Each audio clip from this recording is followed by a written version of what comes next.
முன்னாள் குடியரசுத் தலைவர் அப்துல் கலாமின் ஆலோசகர் பொன்ராஜ் தாவேக பெண் தொண்டர்களை இழிவாக பேசியது சர்ச்சைக்குள்ளான நிலையில் அதற்காக மன்னிப்பெல்லாம் கேட்க முடியாது என்று கூறியிருந்தார்.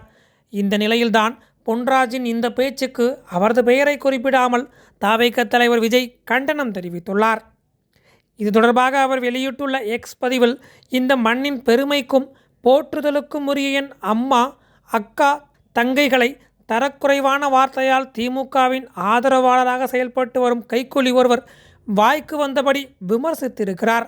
திமுக தலைமையின் அரவணைப்பிலும் ஆதரவிலும் செயல்படும் இத்தகைய ஆதாய சூதாடிகளுக்கு தமிழக வெற்றி கழகத்தின் சார்பாக கண்டனங்களை தெரிவித்துக் கொள்கிறேன்.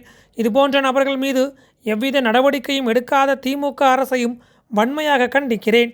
தாவேகாவை சீண்டுவதாக நினைத்து ஒட்டுமொத்த பெண்களையும் அவமதிக்கும் இச்செயலால் வருகின்ற தேர்தலில் தாய் குலத்தின் ஏகோபித்த முடிவால் தீய சக்தி திமுக மண்ணை கவ்வப்போவது உறுதி என்று கூறியிருக்கிறார்.